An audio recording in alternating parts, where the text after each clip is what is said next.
Welcome to MCpodcast, aka Men of Culture Podcast. And in this video today, we are talking about animes that could have been more. Animes that just could have been a little better. They left meat on the bones after the season was over, and I think these animes could have been good to great, okay to good. So these are animes that should have been better. Make sure you like, comment, and subscribe. We're almost at 100 subscribers, so just show the support if you like the video. Alright, peace. Numero one is No Game, No Life. No Game, No Life could have been the best isekai anime. Had the potential. Has a creative world, the most creative isekai world. An interesting concept, basically a world run by games. And on top of that, two interesting characters that will just make the series interesting every single time. It had so much potential, and season 1 was great. The movie was okay, but we really wanted a season 2. No Game of Life, really, it just hampered by the lack of a season 2.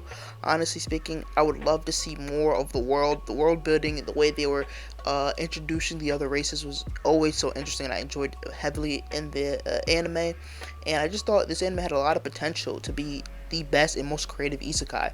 I mean, the world run by games is interesting, and seeing how each race finds a way to cheat and get over one another, and how Sora and Shiro have to deal with that, so that the human race could be the best in the world by gaming or whatever, the most dominant race.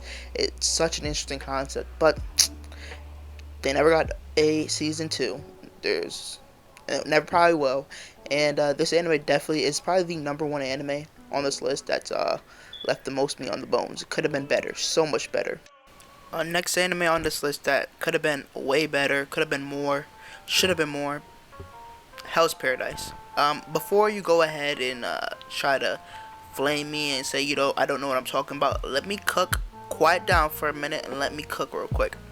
Alright, for one, Hell's Paradise only got 12 episodes. It should have got 24 because it would have created better character development, and you just grow more attached to the characters you're going on this journey with while they're in this unknown island. Second of all, it went to Studio Mappa. The reason why I had a problem with them going to Studio Mappa, because the amount of animes that they're doing that requires so much time and resources with. They did AOT, they're doing Jujutsu Kaisen, they have to do One Punch Man, they did Vinland Saga, and they did Chainsaw Man. Hell's Paradise was gonna have to be the odd man out of all these series, because all these series are mainstream, but the one with the least fan base has to be Hell's Paradise. So obviously it didn't get the best animation, and honestly it wasn't the Mappa-like treatment. I'm gonna keep it a stack.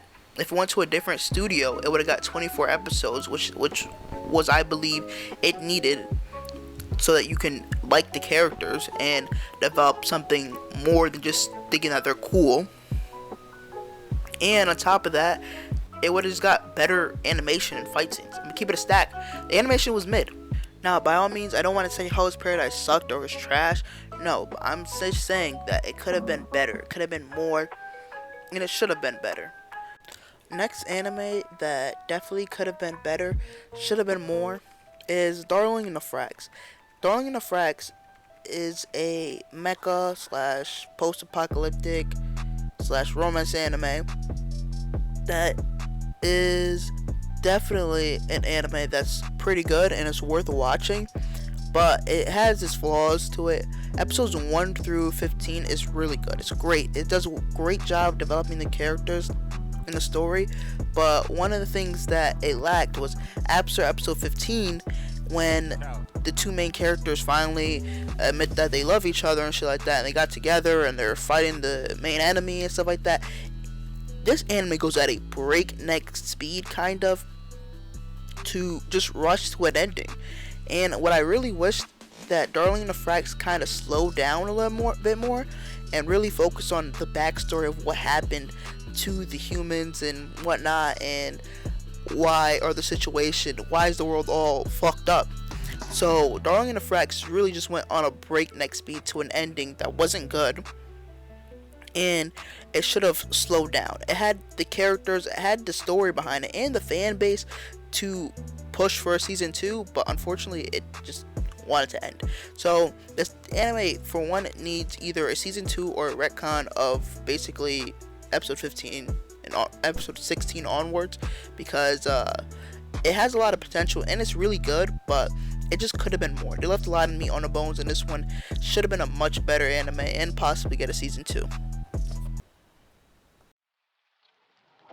The next anime that should have been more, could have been more, had the potential to be really good to great, is Heavy Objects. Now, many of you guys probably have never heard of Heavy Objects. This is a pretty underrated anime. This is a militaristic type of anime. Honestly, it's definitely kind of similar to our world, but the only difference is that instead of like tanks and heavy artilleries and AI, basically there's these big ass, best way I could describe it, heavy objects, basically with manned missiles and weapons and shit like that. It could like go on water, any type of land, snow, mountains. Like, these shits are big as fuck and are meant to like just absolutely change the way war is meant to be. If you didn't have a heavy object, you're not winning shit. That's basically what it is.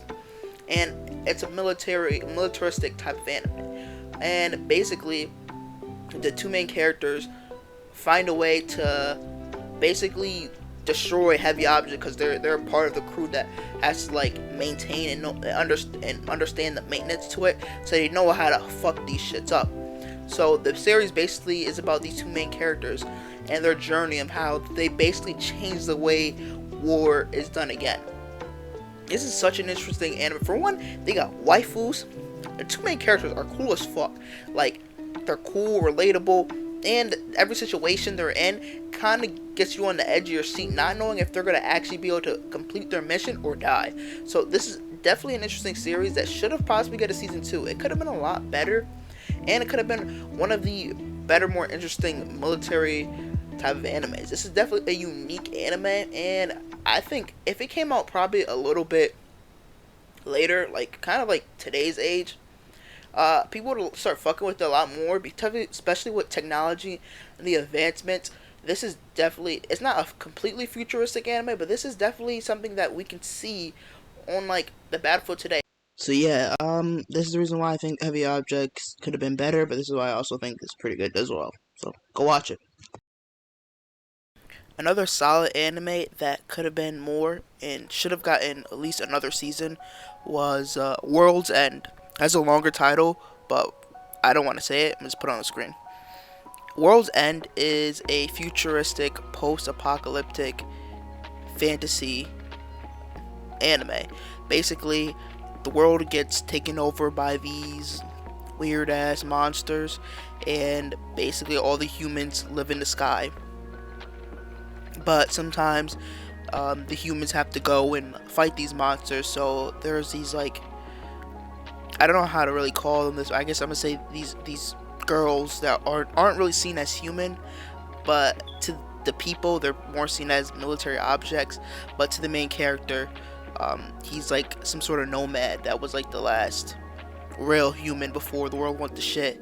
So like he fucks with them and sees them as like, you know, humans. He has to take care of them, and he basically has to like sometimes send them off to their deaths. And these girls aren't really seen as like human. They're seen as military objects meant to go and like defend the world. And it doesn't really matter if they come back dead or alive. They're expendable.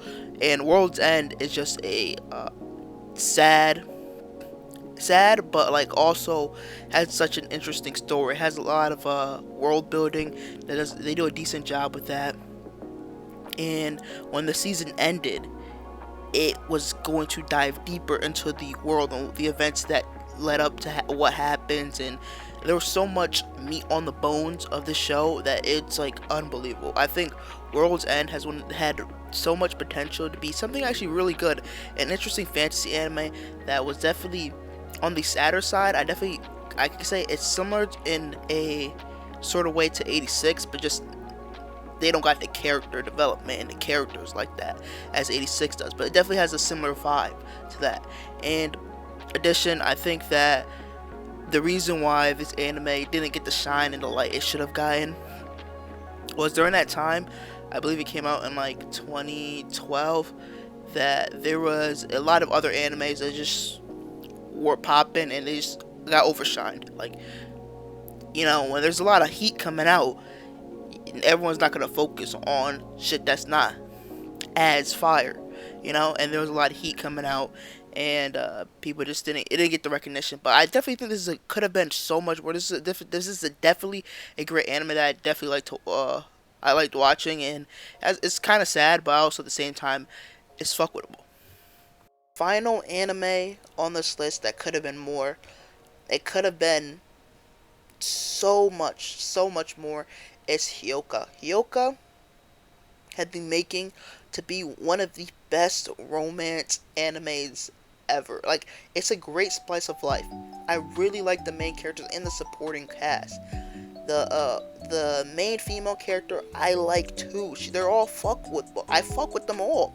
But honestly, this anime needed a season 2. Hyoka, honestly, is the reason why it's on this list, and why it should have been more was that if it came out later, this anime would have been got a season 2.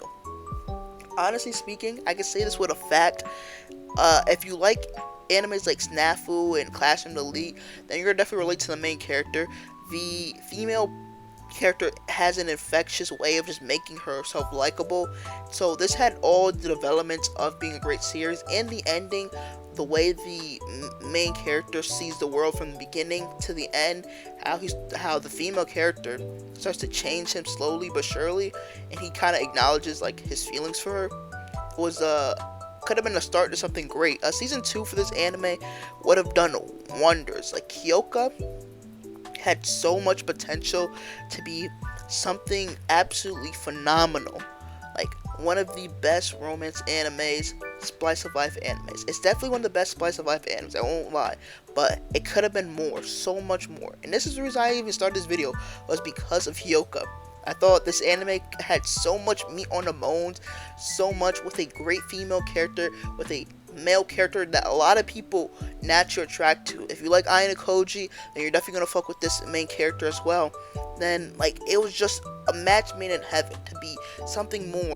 But unfortunately, I feel like it never really got that consistent fan base, or that consistent interest by the fans during that time period in like 2013, 2014 for Studio Kyoto, I believe it was, to go ahead and greenlight the next season. So unfortunately, this anime could have been so much more. Could have been an amazing story of how a character who's kind of I want to say emotionless, but hides his emotion, has a different view on the world, and is very lazy, changes and becoming something different because of a girl he likes. It could have been an interesting story that I think a lot of people can relate to today. So Hyoka left a lot of meat on the bones. I really, really want this anime to get a season 2. I mean, we've seen animes that's been 10 years old to get a season 2.